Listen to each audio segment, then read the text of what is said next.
पवित्र श्रीमद् भागवत गीता, पवित्र चारों वेद, पवित्र कुरान शरीफ, पवित्र बाइबल, पवित्र गुरु ग्रंथ साहिब, पवित्र कबीर साहिब की वाणी में छुपे हुए गूढ़ रहस्य अर्थात तत्व को जानने के लिए कृपया अवश्य सुनिए जगत गुरु तत्वदर्शी संत रामपाल जी महाराज के मंगल प्रवचन।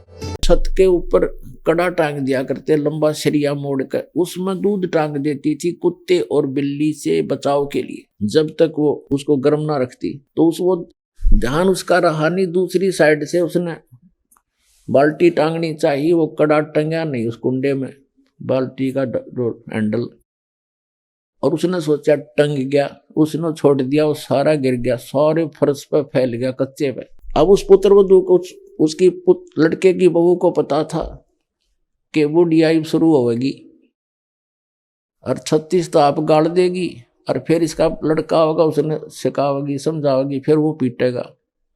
ये कई दिन का काम हो गया। अब उस दिन उसकी सास ने उससे क्या कहा, और वो देख रही थी उसके मुंह की तरफ के भी सुनाओगी 5-7 कठिए। उसने कहा बेटी कोई बात ना, हमारे भाग में नहीं था, यूं आज का दूध हमारी किस्मत में नहीं था, और बेटी इसने इकट्ठा कर ले, बचा हुआ थोड़ा उसको भैंस को ही पिला दे, अपने तो काम रहा कोई ना। अरे यूं तो बेटी हमारे भाग में था ही नहीं, इसलिए गिर गया तो गिर गया, कोई बात नहीं, सुबह देगी या बाल्टी भर के। अब उसने सोची पता नहीं बूढ़ी आज कौन सा स्टेशन पकड़गी, या तो इसने तो कद्दे भी ना बोला करती। उसने सोचा शाम ने मेरा पति आवेगा और उसने या समझा, उसने बताओगी, गुस्से में है दिख है, लेकिन उसका आगे जिक्र भी ना करा उसने। फिर उसका पक्की जचगी को हो बुढ़िया में इतना परिवर्तन है, भगवान आया तो आया क्यों कर, उसके चरण पकड़े, धोवे, नवावे, प्यार करे, क्योंकि उसकी तो करड़ाई टाल दी उस बुढ़िया ने, जिक्र नहीं करा उसके पति का आगे।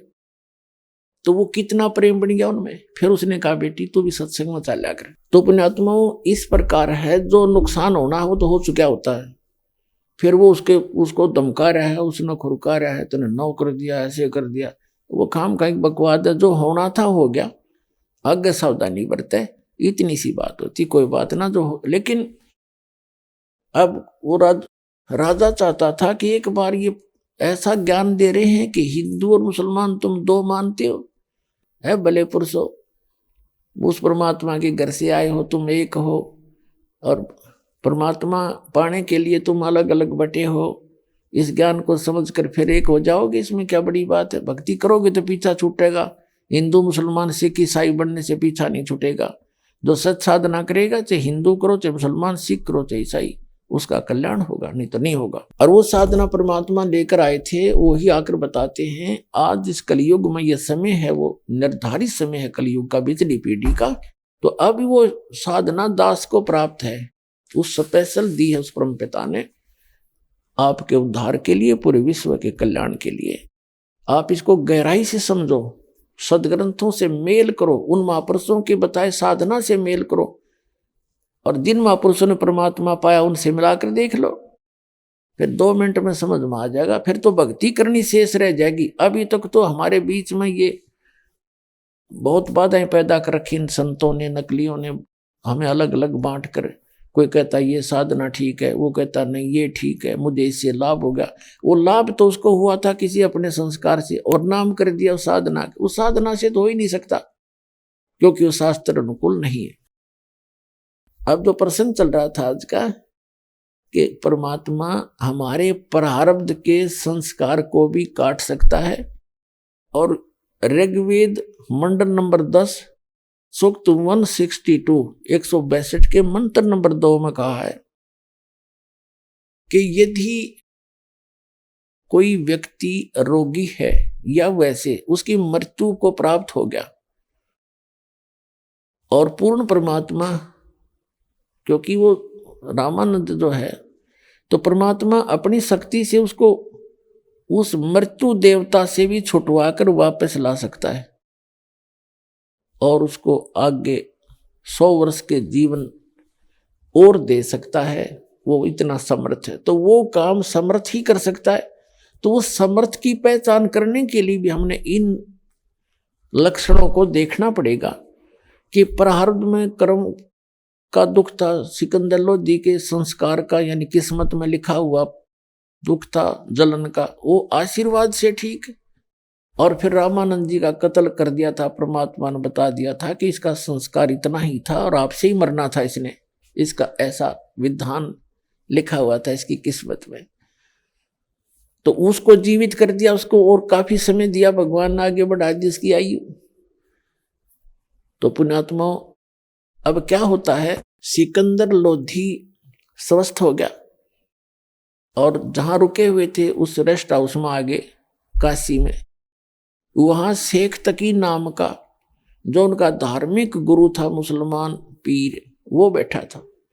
अब उसने तो जाके अपने गुरुजी को बताना ही था, धार्मिक गुरु को, कि शेख जी ऐसे ऐसे मैं ठीक हो गया, और आशीर्वाद देते ही महापुरुष की दया से मैं कति स्वस्थ हो गया, और मैंने ऐसे गुस्से में आकर के रामानंद उनके गुरुजी का कत्ल कर दिया था, उसको मेरे सामने जीवित कर दिया, वो तो परमात्मा का रूप आए हुए।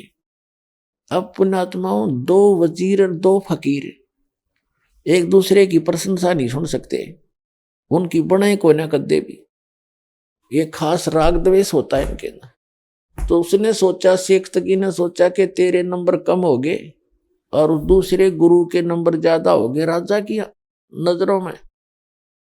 तो उसने सोचा कि उसको राजा की नजरों से गिराऊं, तब तेरी प्रभुता मेंटेन रहेगी। इस उद्देश्य से कहने लगा कि मैं क्या उसके साथ था, मैं क्या तेरे साथ था, मैंने मेरे आंखों के सामने तो कुछ हुआ नहीं, मेरे सामने होगा जब देखूंगा। अब मुंह दिया चढ़ा। अब उसने, राजा समझ गया कि जब ये नाराज होता है तो ऐसे ही बातें करता है, और राजा को ये पता था कि शेख तकी नाराज हो गया तो सारे मुसलमान तेरा विरोध करवा देगा, ये इतना जालिम व्यक्ति है। उसको खुश रखना राजा की मजबूरी थी। उधर से क्या हुआ, शेख तकी ने कहा कि ये छोटे मोटे जंतर मंतर दुनिया कर देती है, ज्ञान से बात बनती है, हमारी कुरान शरीफ जैसा ज्ञान इस पृथ्वी पर नहीं है, उसको ज्ञान से पता लगेगा वो संत है या संत है। वीरदेव सिंह बघेल राजा को ज्ञान था कि इसकी ज्ञान में भी धोती ही धो देंगे एक बागी तब। तो वो कहने लगे, जी कल उनको यहीं बुला देते हैं, आप ज्ञान में चर्चा कर लो। शेख तकीन का बुला लो कल बुलाओ।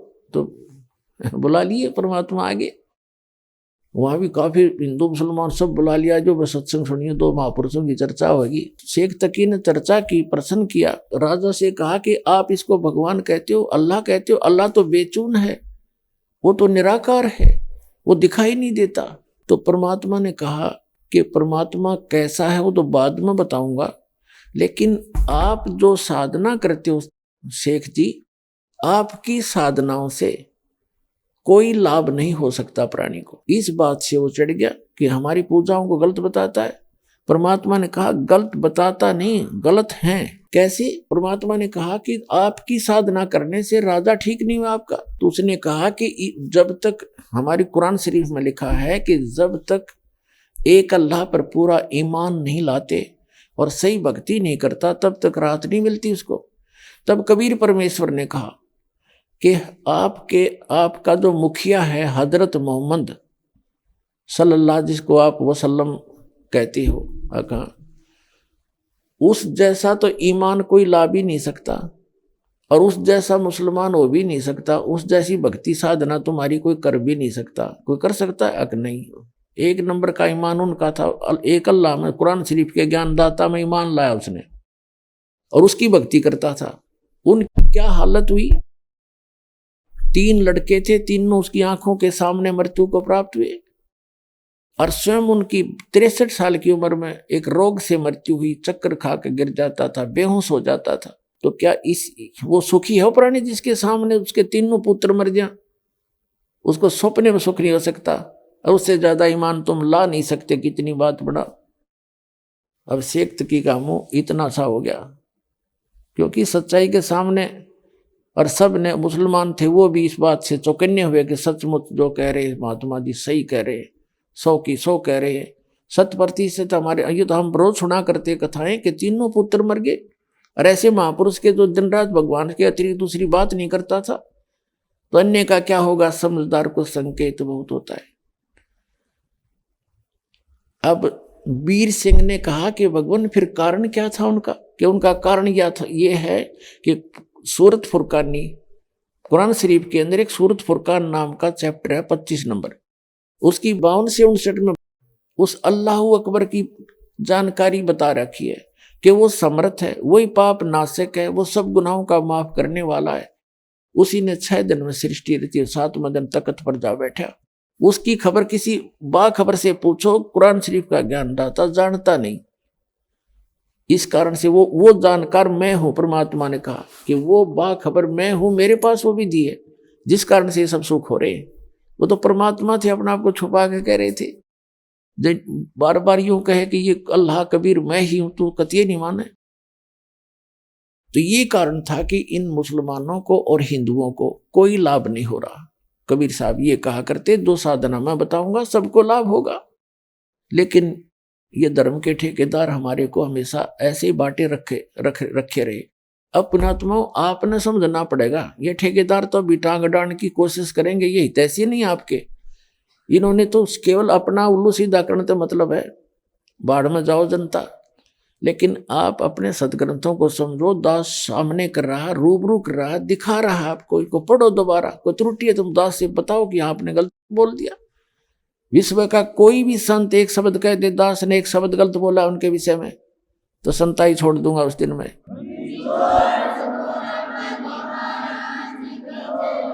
कोई बात है यार? और वो सारी झूठ बोले, उनके पास एक भी सत्य नहीं है, दुनिया को भ्रमित किए बैठे। शेख तकी नहीं माना। अब परमात्मा ने कथा सुनाई निराकार साकार के ऊपर, ये दास बताएगा परमात्मा की लीला को। एक शेख फरीद नाम के मुसलमान थे, और उन्होंने एक घर छोड़ दिया बचपन में परमात्मा पाने के लिए। एक फक्कड़ फकीर थे, और वहां वो उनके आश्रम में रहने लग गए। और वो फकीर इतना वहां प्रसिद्ध था कि उसके पास सिद्धियां बहुत हैं। वहां क्या था कि आश्रम के अंदर 10-12 भक्त रहते थे, उस संत के शिष्य। तो उन्होंने आपस में एक एक दिन बांट रखा था। वो आश्रम का जो संत था वो हुक्का पिया करता। मुसलमानों में वैसे वो मांस नहीं खाता था, हुक्का पीता था। तो हुक्का खाना खाने के बाद उसका शाम को या दोपहर को जब भी खाता था, हुक्का कंपलसरी होता था। तो उन्होंने सब ने अपना काम बांट रखा था। और शेख फरीद तो घर छोड़कर निकला ही नहीं था। मैंने अल्लाह चाहिए, भगवान चाहिए। और उसमें ज्ञान में बता ही दिया जाता है भाई गुरु की सेवा करे, गुरु को पूरी श्रद्धा के साथ व्यवहार रखे, गुरु शिष्य में ऐसा लगाव बन जाए, आपस में इतना प्यार बने दोनों का, मन में दोष ना रहे, तब भगवान मिलता है। तो उन्होंने इस दृष्टिकोण से कि गुरु नाराज नहीं होना चाहिए। गुरु रूठ गया, कहते हैं कबीर हरि के रूठते गुरु की शरण में जा, और कह कबीर गुरु रूठ गया तो हर ना करे साय। तो इस दृष्टिकोण से शेख फरीद ने चाहा कि परमात्मा गुरु जी नाराज नहीं होने चाहिए। भगवान गुरु जी रुष्ट हो गए तो भगवान रुष्ट हो गया, फिर मेरा इस जीवन का बनेगा क्या, इस शरीर का जो उद्देश्य मैं लेकर आया हूं और वही मेरा रह गया, उसमें बाधा बन गई, तो मुझे ऐसा कोई काम नहीं करना मैंने। तो इस दृष्टिकोण से वो सच्चे दिल से गुरु जी की सेवा करता था। आत्मा से पता लग जाता है ये बालक कैसे सेवा कर रहा है, ऐसी बात नहीं। तो वो इस कारण से उसे बहुत खुश था। और आश्रम में रहने वाले दूसरे कुछ कमचोर से थे, वे गफलत कर देते थे। तो उनके मन में ये आ गया कि गुरु जी शेख इस फरीद के साथ ज्यादा लगाव रखते हैं, और किसी तरह इस गुरु जी की नजरों से इस शेख फरीद ने गिरावा। अब वो इस अटकल में रहने लगे। वो एक दिन क्या सोचा, वर्षा होकर रुक गई थी, वर्षा का मौसम था। अब शेख फरीद प्रतिदिन जैसा भी उसका नंबर आता था, सभी ऐसे करते थे। पहले खाना बनाते थे, लकड़ी की आग बना देते थे उपले अपले डालकर, और खाना खिलाने चले जाते थे। आग तैयार होती थी, महाराज जी को खाना खिला के आते ही हुक्का भर के और तुरंत दे देते थे। और वो गुरुजी इतने क्रोधी थे, अगर 5 मिनट लेट हो जा कोई, हुक्का ना लाओ, यानी कोई भी काम देर कर दे तो सोटा ठाकर मारा करते, डंडा रखा करते, और उसको कई दिन सेवा नहीं देते थे, बाहर बैठा दे, एक तरफ बैठा देते थे। तो उन्होंने क्या किया, शेख फरीद गया खाना खिलाने गुरुजी को झोपड़ी में, चूल्हा रसोई दूसरे स्थान पर थी, उन्होंने उसको पानी मार दिया, छिट्टे मार दिए, बुझा सी दी। अब शेख फरीद तो अपने हिसाब से आया था कि 5 मिनट 2 मिनट लाऊंगा, भर के चलम दे दूंगा। अब वो आके देखा तो आग नहीं, उन्हें सोची भाई मौसम खराब है, ना सक गया उसका कि किसी और ने गड़बड़ कर रखी है, और आग तो बुझ गई। वो उठाकर चलम, और थोड़ी सी दूरी पर गांव था, वहां धुआं उठ रहा था, कोई बहन बेटी माई अपना चूल्हा जलाने की चेष्टा कर रही थी। तो वहां क्या कर रही थी वो माई, क्योंकि मौसम वर्षा का था, लकड़ी जलाव थी, कभी बुझ जाव थी, फूक मारा थी, आंखों में धुएं से आंखें पानी गिर रहा था। तो शेख फरीद दौड़ा दौड़ा गया, युवा लड़का था 20-22 वर्ष का, और कहने लगा माई आग नहीं दे दे, माई आग डाल दे, थोड़ी आग दे दे मुझे। और माई हो रही थी दुखी धुएं में, वो नु बोली देख के, नु बोली आग नहीं ना मिलती, आंख फुटवानी पड़े आग के लिए। तो उसने चिमटा देगा आंख में, उस संत ने, शेख फरीद ने अपनी आंख निकाल के दे दी, अगले माई आंख ले फोड़ दी मैंने, अरीब तो आग दे दे। वह माई डर गई, भक्तन तक कही थी स्वाभाविक, संत ने तो साची कर दी, और इसका गुरुजी तो बड़ा पहुंचा हुआ संत है, तेरी कदे सारा काम ना बिगाड़ दे। उसने सारी आग निकाल दी चूल्हे में, अकेले ले महाराज जी। वह दरकस सारे आग ने भरकर तो चल पड़ा, भाग्या गया फिर फटाफट। अब उस संत ने एक आवाज लगाई, जब वो 2-3 किले दूर था, पहली आवाज लगाई, अरे फरीद कहाँ मर गया तू? आ गया गुरुजी, आ गया गुरुजी। दूसरी आवाज लगाई, जब रख की तू मर गया था, इतनी देर लगा दी। बस यही था गुरुजी, देर होगी, थोड़ी सी आग खराब सी होगी थी, मौसम खराब है ना। और उस आंख पर कपड़ा बांध लिया उसने, एक आंख के ऊपर गए, जो आंख निकाल दी थी। अंधेरे का मौसम था, गुरुजी ने कहा के लाग गया, क्या कुछ दया आपकी महाराज, के लागे था आपके रहते, और रोका भर दिया। और बूढ़ा तो पी के सो गया संत तय। अब वो सारी रात बेचैनी में रहा बेचारा, आंख फूट रही उसकी, कोई बात नहीं, जैसे तैसे। उसका उद्देश्य यह था कि गुरुजी नाराज ना होना चाहिए, आंख ने के गाड़ दूंगा, जब मालिक रूस गया था।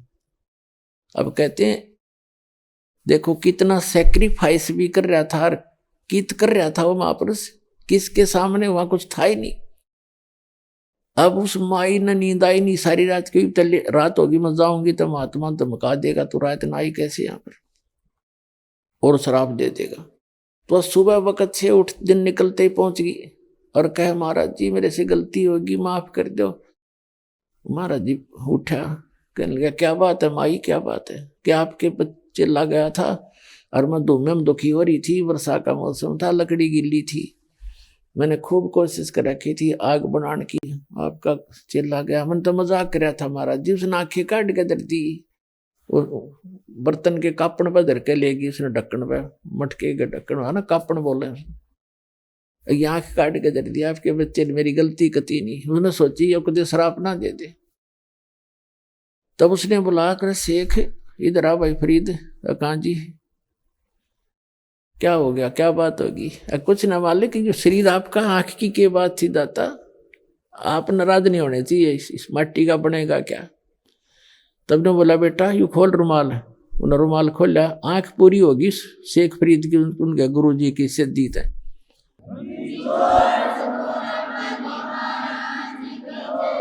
पुण्यात्माओं, इतनी सिद्धि युक्त प्राणी से संत आसपास उसका खूब बोलबाला हो गया इस बात से। माई ने जब आंखें देखी, सारी कहानी बताई, सारे गांव में चर्चा होगी, और तरह वे ऐसा महापुरुष नहीं देखा।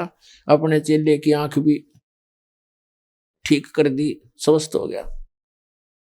लेकिन वो आंख थोड़ी छोटी बन गई, ये प्रमाण देने के लिए कोई संत ने इसको ठीक कर दिया।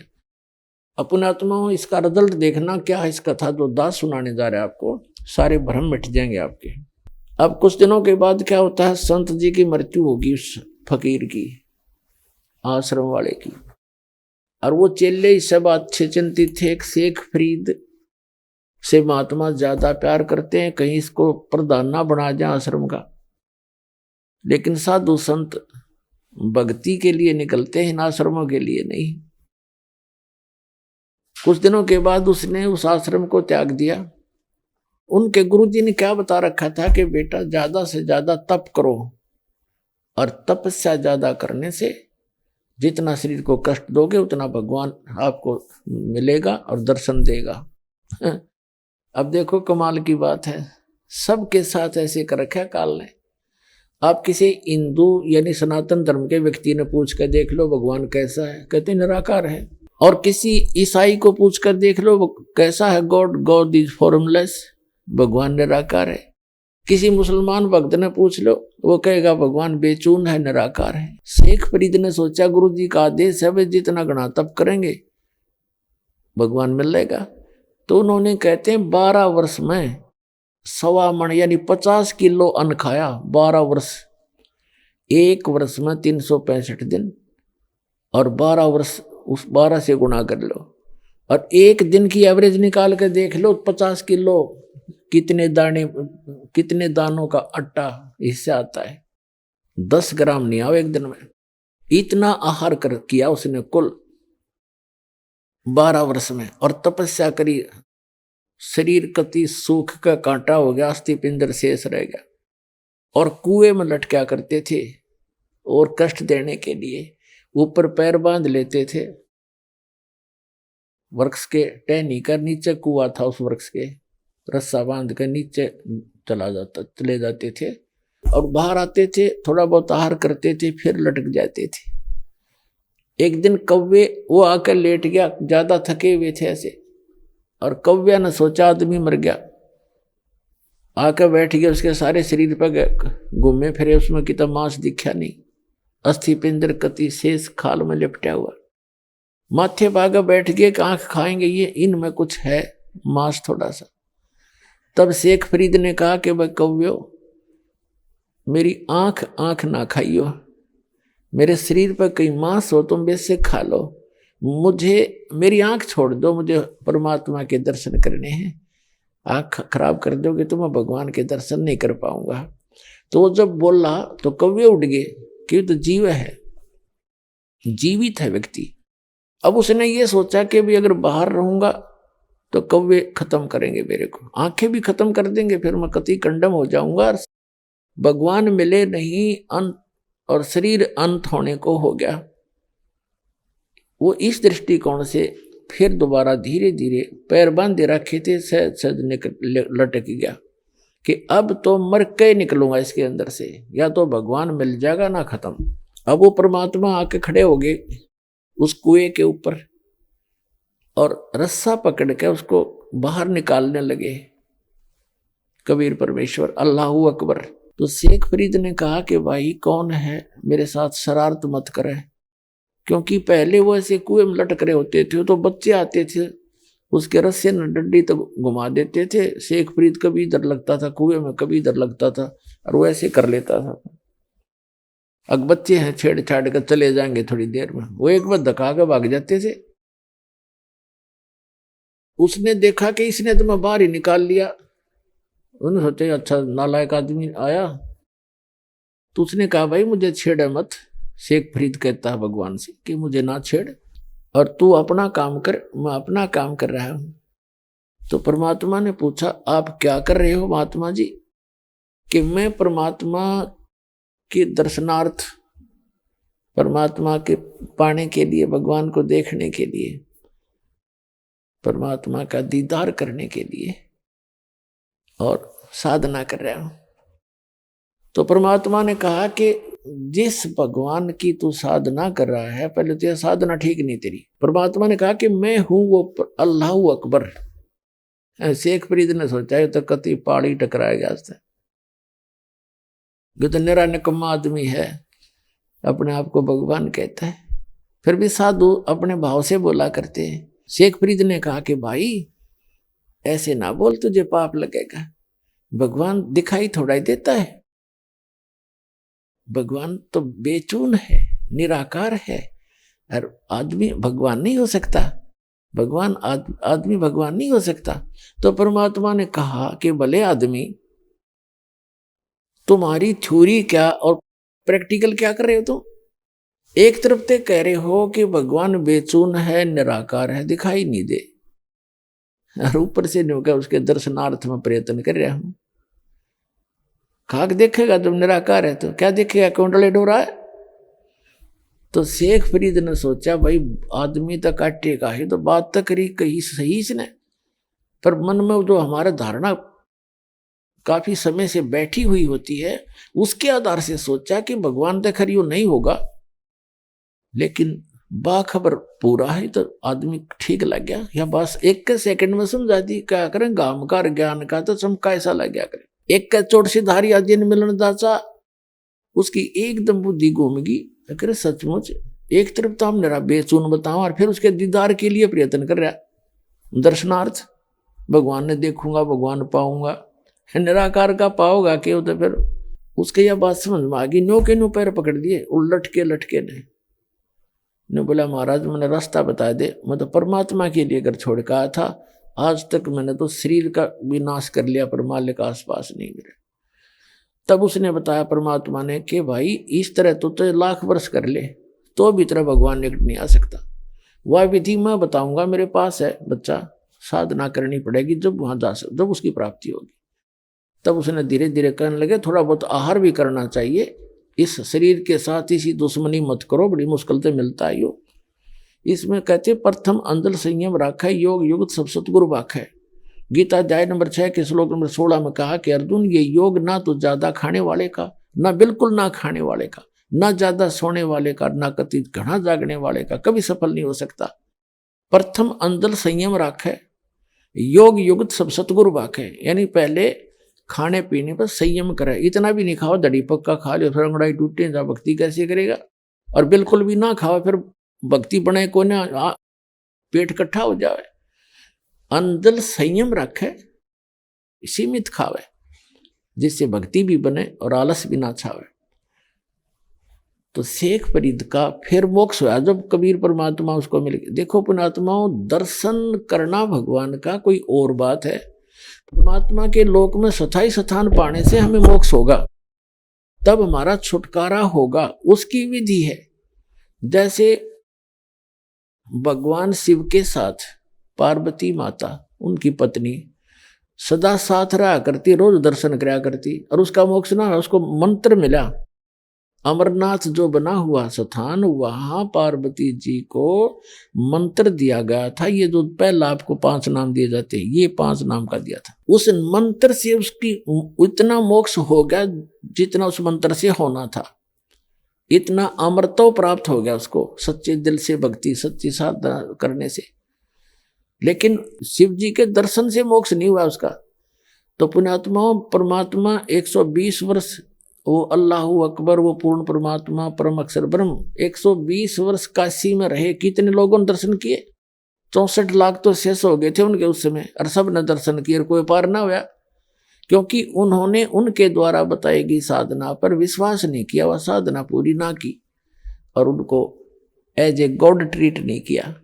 तो परमात्मा के लोक में जाने के लिए हमारी मर्यादाएं हैं, कुछ मंत्र हैं।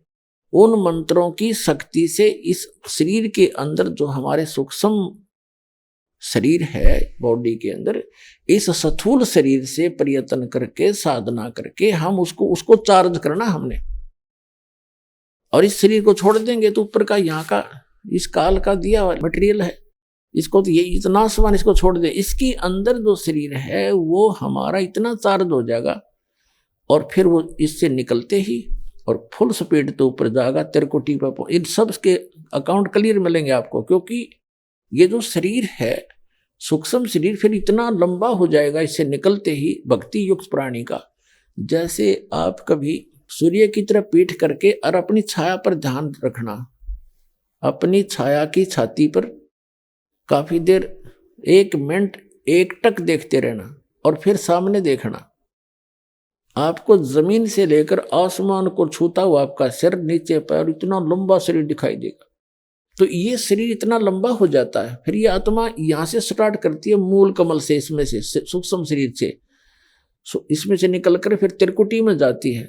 त्रिकुटी ये वहां पहुंच जाता है, त्रिकुटी उस त्रिकुटी के पास ही। तो वहां यहाँ सारा क्लियर अकाउंट करके वहां पहुंच करके फिर आगे सब मंत्रों की जो भक्ति है वो स्थान स्थान पर इनको डिपॉजिट कराते चले जाएंगे, हमारा अकाउंट क्लियर होता चला जाएगा, तब हम सतलोक जा पाएंगे। तो इस प्रकार मोक्ष होगा। तो पुण्यात्माओं, आज का जो सत्संग था, पूर्व के संस्कार जो प्रारब्ध यानी किस्मत में लिखे हुए बैड जो हमारे बुरे पाप कर्म हैं, बुरा लेख है, उनको भी पूर्ण परमात्मा काट सकता है, आपको सुखी कर सकता है, आपकी आयु भी बढ़ा सकता है।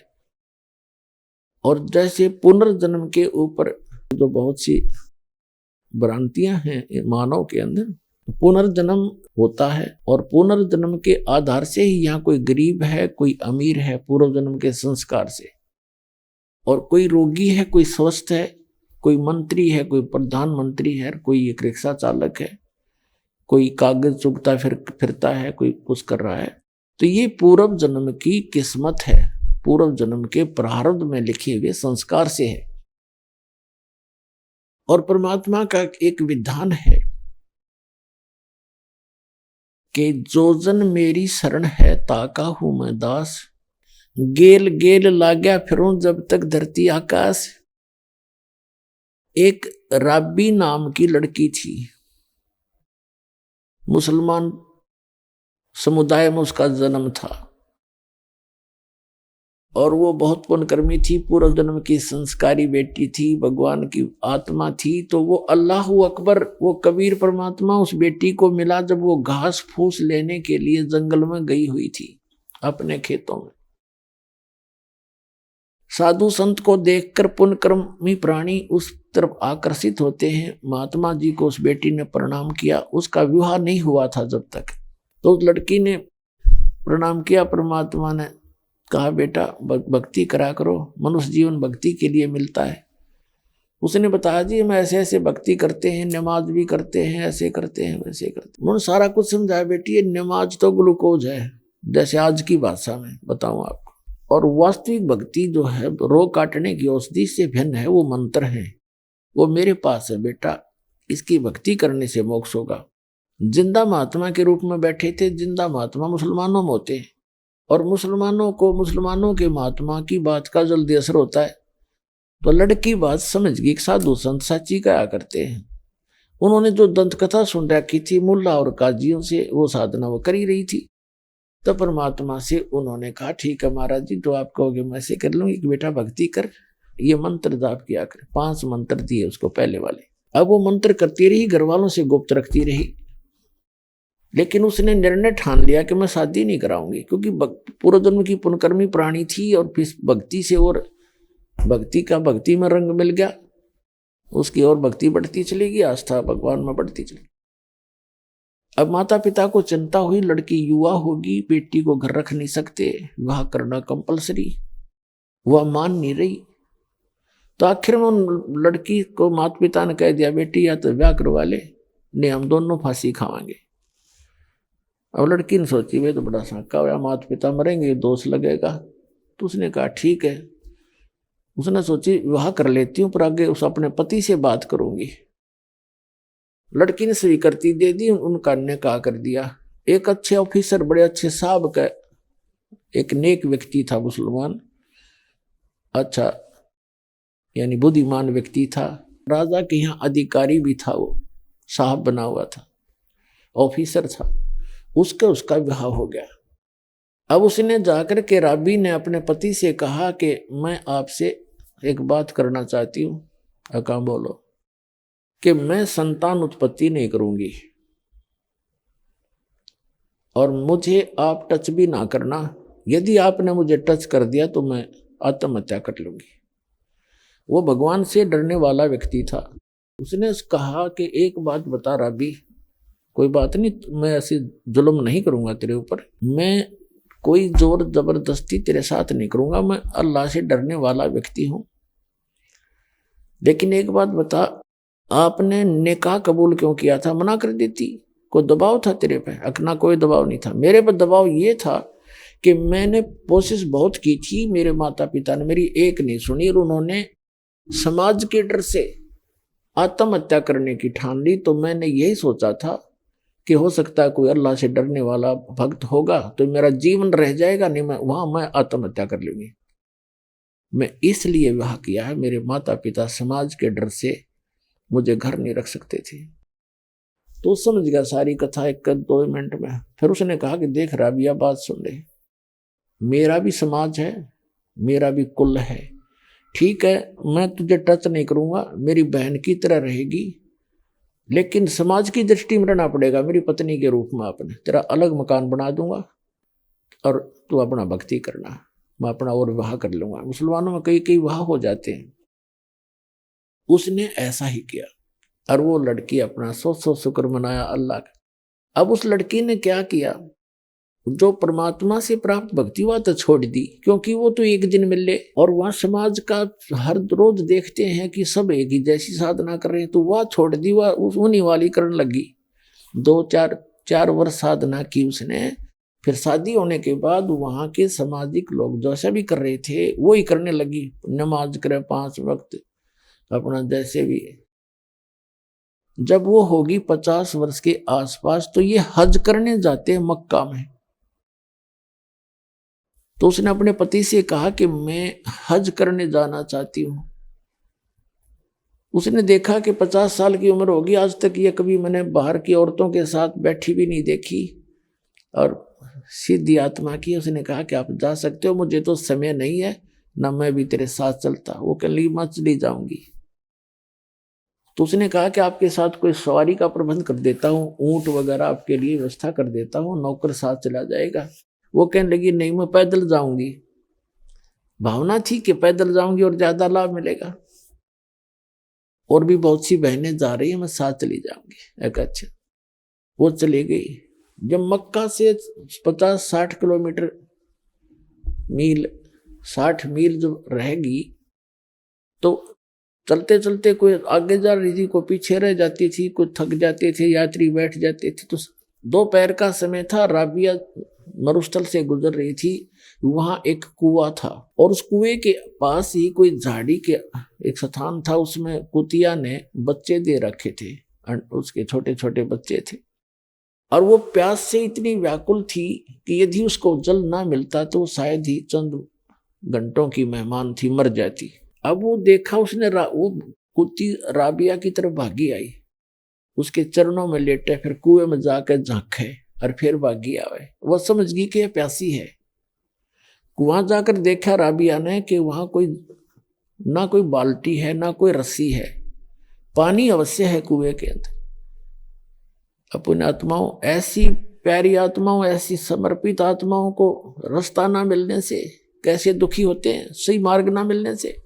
उस लड़की ने आव देखा ना ताप देखा, लंबे लंबे सिर के बाल थे, वो बाल पाड़ने शुरू किए फटाफट। आधे से ज्यादा सिर के बाल सारे पाड़ दिए, लहूलुहान होगी, और उससे रस्सी बांटी लंबी।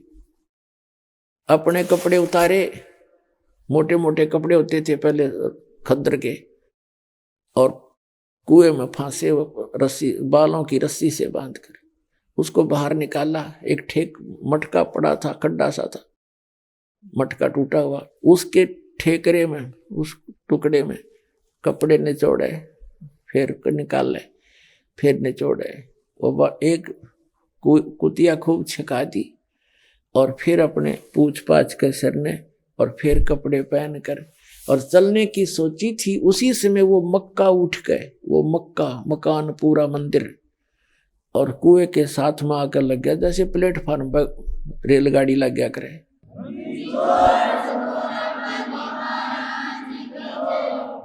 अब राबिया ने देखा कि मक्का आ गया।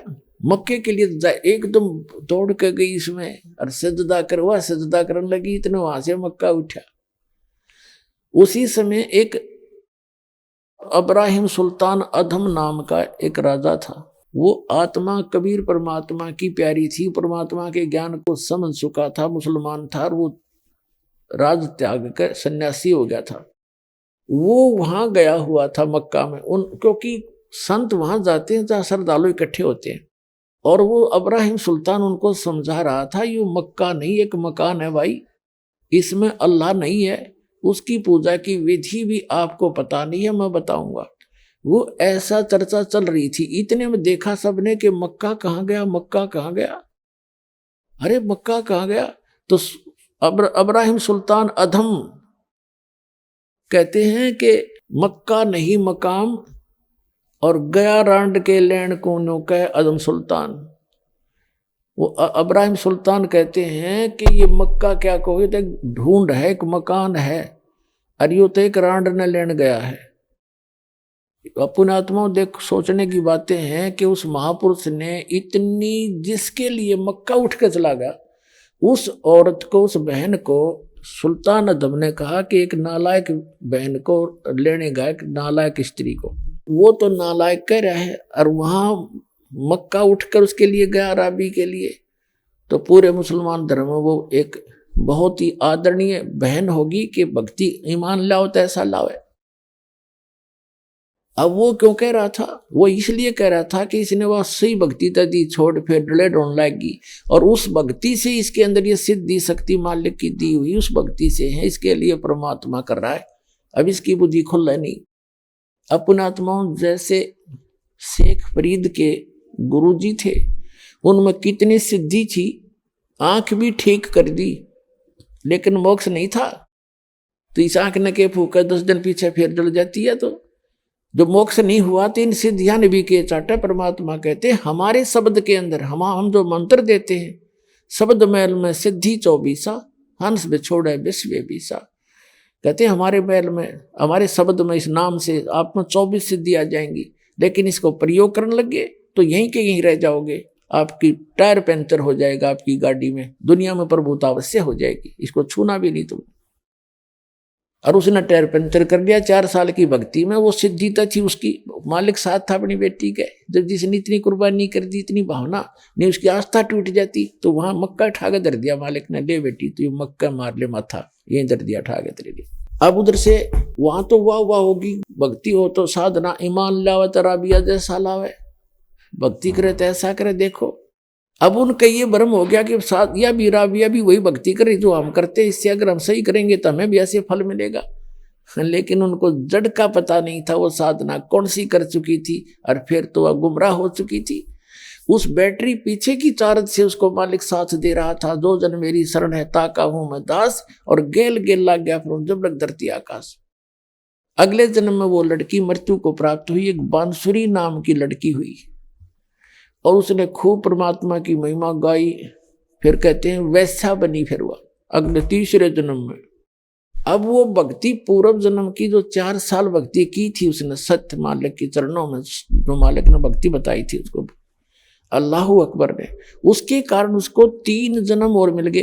फिर वैसा बनी वो अगले जन्म में। फिर वो लड़की का हुआ 3रा जन्म, फिर उसका एक राबिया का, फिर वो बंसरी बनी, और फिर वो एक वैसा बनी, और फिर उसका जन्म हुआ लड़की का 3रा। फिर उस समय उसकी उस 4 साल की भक्ति करने से उसकी आयु मनुष्य की इतनी संस्कार बन गए थे कि तो 3री आयु थी वह 12 वर्ष की, मनुष्य जीवन से था उसका 12 वर्ष का, और वो शेख तकी के पैदा होगी। उस शेख तकी मुसलमान के घर संस्कार था, उसका जन्म ले लिया उसकी बेटी के रूप में, उसी लड़की ने, राबिया ने। अपने आत्माओं ये मुसलमान भाई भ्रमित हैं, क्योंकि कुरान शरीफ का ज्ञान इनकम्प्लीट है, जिस कारण से उसमें कंप्लीट ज्ञान ना होने से ये कहते हैं जन्म मरण नहीं होता। ये वास्तविक कहानी है। अब वो लड़की जो परमात्मा से सत साधना की, 4 साल के बाद भक्ति भी छोड़ दी, फिर कितनी सैक्रिफाइस भी की, भगवान ने कैसे चमत्कार भी किए, लेकिन फिर वह आगे जन्म मरण के चक्कर में थी और शेख तकी के घर जन्म हो गया। अब उस शेख तकी के घर जब जन्म हुआ, उस लड़की का 12 वर्ष की आयु होकर उसकी मृत्यु होगी, खत्म हुई, उसको कब्र में दबा दिया गया। उधर से सिकंदर लोधी ने कहा कि हे परमात्मा, हे महाराज, आप मेरे साथ दिल्ली चलो। कबीर साहब से कहा, और वहाँ के लोगों को उपदेश देना। दाता उनमें तो सारा दिन ऐसी खींचातानी बड़ी हुई है हिंदू और मुसलमानों में। आपके विचार सुनेंगे, वो आपका यानी एक हो जाएंगे, उसमें कुछ परिवर्तन ना होगा।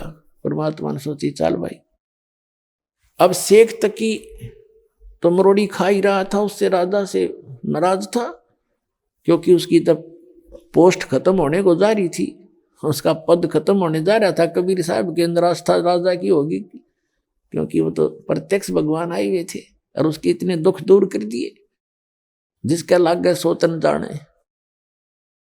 अब वो क्या चलते चलते वापस आ रहे थे, परमात्मा को, कबीर जी को राजा ने अपने हाथी वाली अंबारी में बैठाया, अपने निजी कक्ष में।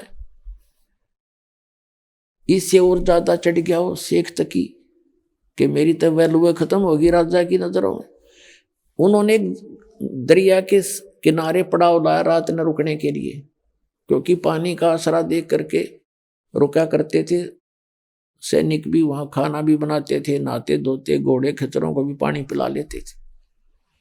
वहां टेंट लगा दिए अलग अलग, शेख तकी का अलग टेंट, राजा का अलग। कबीर परमात्मा राजा ने अपने पास रखे थे अपने टेंट में। सिकंदर लोधी सुबह सुबह उठा और शेख तकी के चरणों में प्रणाम सलाम वालेकुम करने गया, उसको तो मुंह फेर लिया, बात नहीं करी, सीधा मुंह। तो कारण पूछा राजा ने, क्या बात होगी शेख जी? उसने कहा कि मेरी जरूरत क्या है, तुझे तो मिल गया ना पीर, ठीक है, तू हिंदू हो गया है, तू काफिर हो गया है, और जाके मुसलमानों को कह दूंगा कि राजा तो हिंदू बन गया।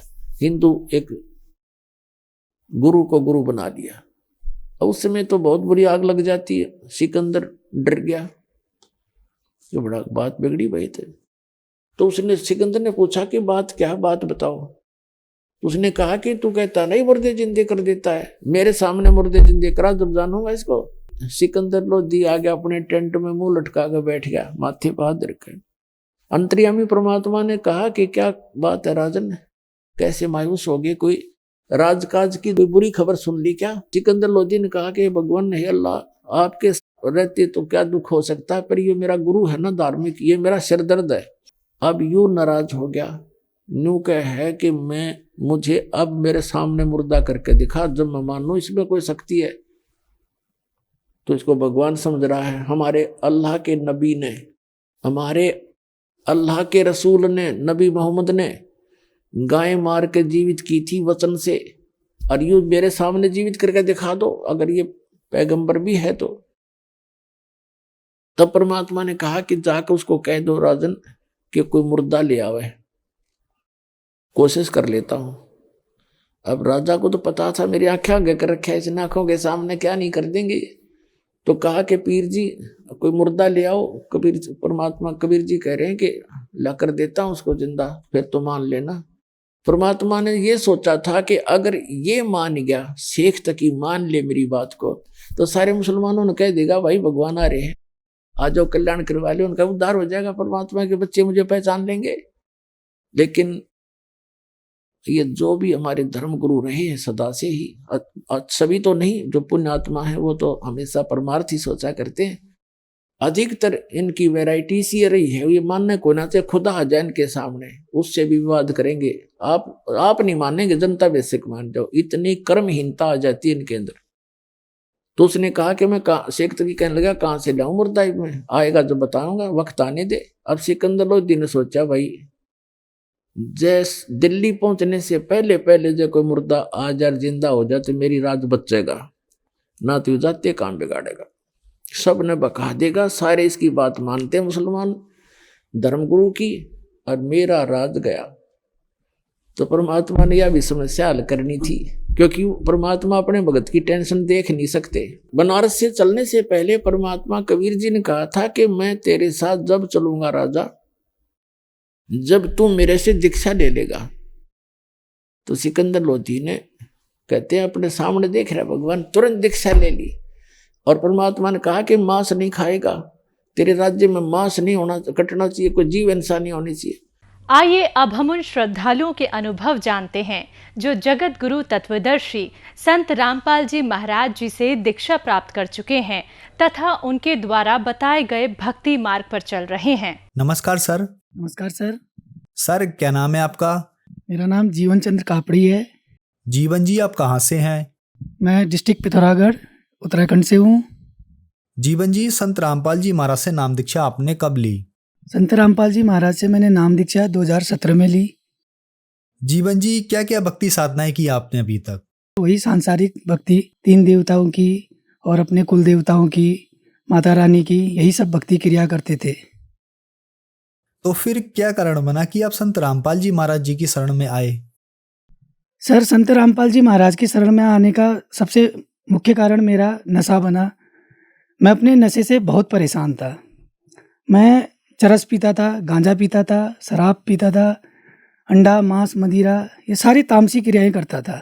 जैसा कि हमारे पहाड़ों में प्रचलन है कि देवी देवता की बलियों से ही खुश किया जाता है, तो मन में एक सवाल सा रहता था कि ऐसे कौन से देवी देवता हैं जिनको हम बलि देते हैं तभी ये खुश होंगे।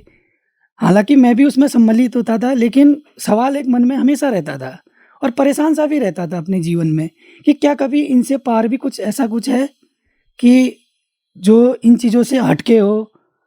तो सबसे बड़ा कारण मेरा यही बना। मैं आपको एक बात बताऊं सर, मैं हरिद्वार गया जब मेरा व्रत बंद था, मुंडन कार्य था मेरा। वहाँ जाने के बाद मैंने जब मेरा मुंडन किया गया, मेरे जेब में चरस थी, मैंने उसका गंगा विसर्जन किया। ये कह के संकल्प लिया कि मन में आज के बाद मैं अपने जीवन में कि इस चीज़ को दोबारा हाथ नहीं लगाऊंगा। हे गंगा मैया, तेरे में इतनी शक्ति है, तेरे पास आके सारे पाप धुल जाते हैं, मेरा पिछला पाप, अभी का पाप, ये सब धुल देना। ये चरस जो भी है मेरे जेब में है, मैं इसको प्रवाह करता हूँ ये करके। लेकिन उससे भी मेरे को कोई फ़ायदा नहीं हुआ। मैं घर आया, उसके बाद वही डेली का रूटीन अपना, सुबह उठना है, शाम को जाना है और वही नशा करना है। मैं दिल्ली में रहता था, वहाँ पढ़ाई करता था, यहाँ से चरस की सप्लाई करता था, दिल्ली लेके जाता था, वहाँ दोस्तों के साथ बैठ के पीता था। तो मैं इतना दुखी हो गया था सर कि मेरे को कोई रास्ता ही नहीं मिला। मेरे एक मित्र हैं, उन्होंने मेरे को एक पुस्तक दी, ज्ञान गंगा। और हालांकि मैं पढ़ने में कुछ ज़्यादा रुचि नहीं रखता था, क्योंकि नशा ही इतना करते थे, अपनी दुनिया में ही रहते थे कि हम उसी चीज़ को फाइनल मान बैठे थे कि खाओ पियो मौज करो। जगत का एक नारा है संसार में, इससे आगे की दुनिया वो समझे नहीं कभी। तो उन्होंने थोड़ा थोड़ा ये बताया कि इन संत जी की शरण में जाने से नशा छूट जाता है, तरह तरह की बीमारियां ठीक हो जाती हैं और काफ़ी कुछ चीज़ें बताई। लेकिन मैंने उनकी बातों को बार बार ही सुना और कहते हैं एक कान से सुना एक कान से निकाल दिया। लेकिन मेरे मन में ये बात बैठ गई कि इनके पास जाने से नशा छूट जाता है, ये वाली बात मेरे मन में बैठ गई। फिर उन्होंने ये बताया कि संत रामपाल जी महाराज का सत्संग शाम 7:30 बजे साधना टीवी में आता है। तो सर मैं वो चैनल देखने लगा, 1 दिन 2 दिन 3 दिन करके, ज़्यादा नहीं, 5-5 10-10 मिनट देखता रहा। मेरे को कुछ पता नहीं था कि गुरु क्या होता है, सदगुरु क्या होता है, संत किसे कहते हैं, बाबा क्या होते हैं। हम तो बस भगवान भोले के फैन कहते हैं, जिसको लोग आज शिष्य तो अलग, फैन को एक शब्द है उसको बोला जाता है। उनके नाम से चरस गांजा फूकते थे, उसी को हम सुप्रीम मानते थे कि ये तो शिव जी की बूटी है, शिव जी का प्रसाद है। प्रसाद है तो लोग घरों में क्यों नहीं देते हैं अपने बच्चों को, उस चरस को घर में पिलाना चाहिए अगर प्रसाद है तो ऐसे बहुत से सवाल थे। जब मैंने संत रामपाल जी महाराज जी का सत्संग देखा टीवी में और ज्ञान गंगा पुस्तक पढ़ी, तो सर आप यकीन नहीं करेंगे, मेरे पैरों तले ज़मीन खिसक गई। मैंने देखा संत जी हमारे सारे चारों वेद, गीता, पुराण सब खोल के एक एक चीज़ बता रहे थे कि नशा करने वाले के साथ ये दुर्गति होती है और शराब पीने वाले के साथ ऐसा होता है, मांस भक्षण करने वाले के साथ ये होता है, तामसी पूजाएं करने वाले के साथ ऐसा होता है।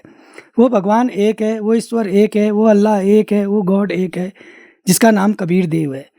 तो मेरे पैरों से नीचे ज़मीन खिसक गई। तो सर मेरे मन में भी उमंग आई, परमात्मा की दया से प्रेरणा हुई कि मुझे जाना चाहिए और संत जी की शरण में नाम दीक्षा लेनी चाहिए। मैं हमारे जो नज़दीकी नामदान केंद्र है ज़िला बागेश्वर उत्तराखंड में, वहाँ गया। मैंने 17 मई 2017 में संत रामपाल जी महाराज जी से नाम दीक्षा ली। सर, जैसे कि आपने बताया कि आप बहुत ज़्यादा अत्यधिक मात्रा में नशा किया करते थे, आपने संत रामपाल जी महाराज से नाम दीक्षा ली, तो क्या संत रामपाल जी महाराज से नाम दीक्षा लेने के बाद आपका नशा छूटा और क्या आपको लाभ भी मिले संत रामपाल जी महाराज से नाम दीक्षा लेने के बाद? जी सर, संत रामपाल जी महाराज जी से नाम दीक्षा लेने के बाद सबसे पहला लाभ मेरे को यही मिला कि मेरा नशा छूट गया। वो ऐसा छूटा सर कि वो दिन है 17 मई 2017 और आज का दिन है कि नशा तो हम जानते ही नहीं कि क्या चीज़ होती है। कभी भूल कर भी हमारे स्वप्न में भी नहीं आया कि नशा कभी हमने किया था या आगे को कोई ऐसी वस्तु है। नशा शब्द सुन के ही हमें इतनी घृणा हो जाती है कि हम कोसों दूर चले जाते हैं। उस शब्द का नाम हम सुनना भी नहीं चाहते हैं और नशीली वस्तुओं को तो हम हाथ लगाने से भी डरते हैं। संत रामपाल जी महाराज जी हर एक सत्संग में बताते हैं और उनके जितने भी अनुयायी हैं, हम शिष्य हैं, आज कोई भी नशा करना तो दूर हाथ भी नहीं लगाता है उन चीज़ों को। सबसे बड़ा लाभ तो मेरे को यही मिला, मेरा नशा छूट गया। लाभ तो इतने हैं कि मिलते रहते हैं परमात्मा की दया से। सर, आप बहुत ज्यादा नशा करते थे, बहुत ज्यादा चरस खाते थे। आपने एक बार धार्मिक स्थल पर जाकर गंगा के सामने संकल्प लिया और अपना जो भी नशा था वो गंगा में बहा दिया कि हे गंगा माई मेरा नशा छुटाना, लेकिन फिर भी आपका नशा नहीं छूटा। सर, हजारों नहीं लाखों से भी ज्यादा श्रद्धालु संत रामपाल जी महाराज से नाम दीक्षा ले रहे हैं। जिनका कहीं भी नशा नहीं छूटा, उनका संत रामपाल जी महाराज से नाम दीक्षा लेने से या संत रामपाल जी महाराज जी की पुस्तक पढ़ने से ही नशा छूट गया। आपने भी बहुत कोशिश की। तो सर, यहाँ एक विचारणीय विषय ये है कि संत रामपाल जी महाराज जी के पास जो भी आता है उसका नशा एकदम से छूट जाता है, जिसमें आप भी एक उदाहरण है। सर, ऐसा क्या है संत रामपाल जी महाराज जी के पास? सर, संत रामपाल जी महाराज जी के पास सबसे बड़ा तो सद्भक्ति है, जो ज्ञान है, जो आज तक संसार में किसी ने नहीं बताया। सबसे बड़ी बात यह है कि गुरु तो लोगों ने बहुत बनाए और लेकिन सदगुरु की खोज किसी ने नहीं करी। गुरु तो इतने हैं संसार में, तरह तरह का ज्ञान बता रहे। मैं भी उसके बाद जब मैं संत रामपाल जी महाराज जी का सत्संग देखने लगा, उसके बाद मैं अन्य धर्म गुरु में भी रुचि लेने लगा। उनके भी मैं सत्संग देखने लगा, उनके अनुयायियों से भी मिलने लगा। लेकिन वो सभी मांस भक्षण नशा करते थे, अन्य के अनुयायी, और किसी भी गुरु ने शास्त्र खोल के कोई ज्ञान नहीं बताया कि ये सद्ज्ञान है, ये सद्भक्ति है। सब लोक वेद दंत कथा पे चलते थे। केवल संत रामपाल जी महाराज जी ने सद्भक्ति और शास्त्र खोल के ही ज्ञान बताया हमें कि इस शास्त्र में ये लिखा है, गीता में ये लिखा है, वेदों में ये लिखा है, कुरान में ये लिखा है, बाइबल में ये लिखा है और गुरु ग्रंथ साहिब में ये लिखा है और हम ये चीज़ कर रहे हैं, जिससे साधक उनसे नाम लेने के बाद वो सद्भक्ति करता है और उसको पूर्ण लाभ मिलता है जिसकी उसे तलाश है। जो श्रद्धालु आज आपको टीवी पर देख रहे हैं और बहुत सारे ऐसे लोग हैं जो नशा कर रहे हैं, नशा छोड़ना चाह रहे हैं, आप उनके लिए एक बहुत बड़ा उदाहरण है। उनके लिए आप क्या कहना चाहेंगे? जो श्रद्धालु आज मुझे टीवी में देख रहे हैं, खासकर से हमारे पिथौरागढ़ जिले के युवा जो आज नशे की चपेट में हैं, उन सब से मैं हाथ जोड़कर एक ही विनती करूंगा कि संत रामपाल जी महाराज की पुस्तक पढ़िए, ज्ञान गंगा जीने की राह, जो निःशुल्क है। टीवी में उनका सत्संग आता है जिसमें एक पट्टी चलती है, उसमें नंबर आते हैं, उन नंबरों पे संपर्क करिए और वो पुस्तक घर बैठे आप निःशुल्क मंगा सकते हैं। उनका सत्संग देखिए। और सबसे एक ही विनती है, एक ही प्रार्थना है कि आप किसी भी प्रकार के नशे से परेशान हैं, और चाहे शराब हो, मांस हो, मदिरा हो, चरस हो, गांजा हो, अफीम हो, किसी भी प्रकार का नशा हो, तो संत रामपाल जी महाराज जी से नाम दीक्षा लीजिए, उनकी शरण में आइए और इस नशे से छुटकारा पाइए। सर, संत रामपाल जी महाराज से नाम दीक्षा कैसे ली जा सकती है? सर, संत रामपाल जी महाराज जी से नाम दीक्षा अनेकों चैनलों में उनके सत्संग आते हैं, जिसमें एक पट्टी चलती है नीचे से सत्संग के दौरान। उसमें हमारे आश्रम के दिए हुए number, telephone number, mobile number, email ID, सारी डिटेल दी जाती है। आप उसमें संपर्क करके अपने नज़दीकी नामदान केंद्र में का वहाँ से पता प्राप्त कर सकते हैं, वहाँ उनसे बातचीत कर सकते हैं और वहाँ जाके संत रामपाल जी महाराज से नाम दीक्षा ग्रहण कर सकते हैं। धन्यवाद सर। सत साई।